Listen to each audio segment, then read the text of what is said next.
Good day, YouTube, and welcome to another episode of the Albino Rhino beer review. Today you have the Rhino, and we're looking at some beers. The beers are back behind me. There's 5 beers behind me, guys. 5 beers. Yeah. What do we have left? Oh, man. We only have 12 beers left after this. That's saddening. Maybe we'll only do 4 of these. You know what? Let's do that thing. Let's knock one out. We'll knock this guy out. He'll be held for later date. Let's do a beer. Today's beer is right here. This is Raspberry Lemonade Juicebox, which is a craft beer with lemonade at 5% alcohol. I don't know Juicebox. I don't know who this is by. I don't know. What do we got going on here? Okay, is Juicebox the brewery? Like, this has to be a big company thing, because I have Raspberry Lemonade Juicebox craft beer with lemonade, 5% alcohol by volume.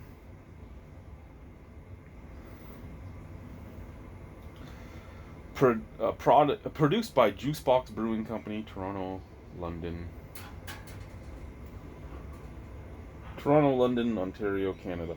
Okay, so that would tell me that this may be, who's in London? Is it Molson or Labatt that has Toronto and London? They both have 2 in Ontario, but I don't remember which one's in London.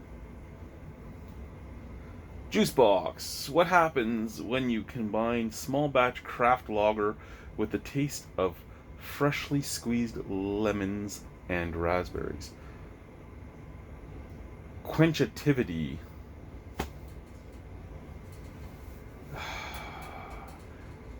Didn't find it in the dictionary. It is. Let us explain. Quenchativity is super refreshing, thirst quenching, and delicious. Cess. Juicebox equals quenchativity. Ingredients: water, malted barley, cane sugar, natural lemon flavor, natural raspberry flavor, hops, brewer's yeast.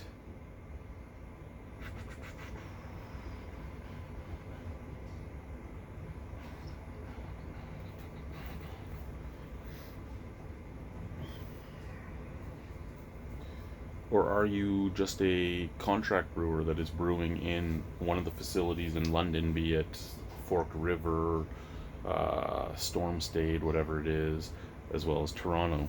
There's a lot of craft space in Toronto, be it Brunswick Beer Works, Common Good, Black Oak, GLB. The list just goes on and on for available space in Toronto.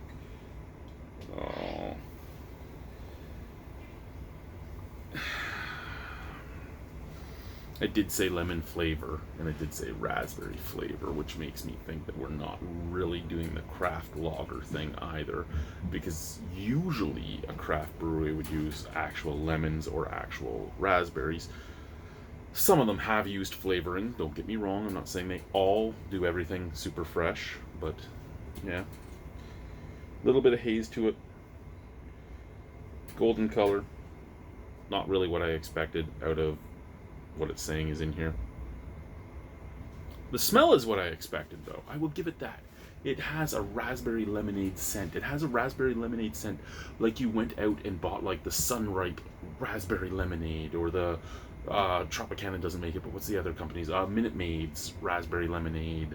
The big jugs of raspberry lemonade you can buy at a grocery store. That's what it smells like. Out of the can, same thing, but a little bit of like a soapiness to it. But I get that on a lot of canned beers, so that doesn't really bother me all that much. Slanche, let's try it.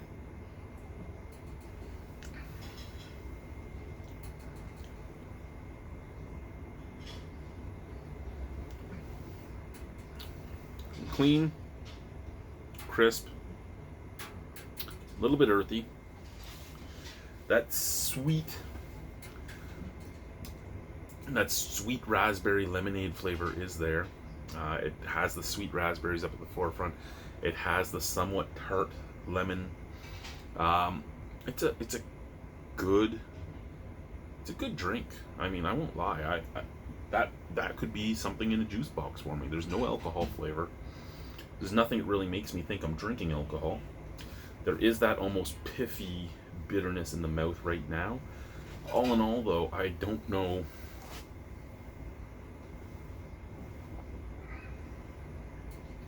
Like I said, this could be a contract brewer. Just having two different locations on the can because it all matters where they can get space to brew. Or it's owned by a big guy and it's being brewed as a craft brew. One of the two. Either way, is it a good beer? It's a solid beer. Would I say it's all natural? It is. I mean, flavoring is usually natural still, no matter how you get the flavoring. I mean, natural berry flavor usually comes from beavers. Usually from the castor sac of a beaver. Not all the time, but usually. It's a solid drink. It really is. I can't complain about it. It's going to get a 7 out of 10. I just don't know anything about them, really. I don't know if they truly are a craft brewery or if they're a big guy claiming to be a craft brewery, because big guys do it all the time. If they are an actual craft brewery that is contract brewing, usually you can't put two different locations on the can. Things may have changed since the last time I've dealt with the the AGCO. I know laws are changing all the time in Ontario about what you can and can't do. Yeah, it's an interesting beer. Juicebox. Bye, guys.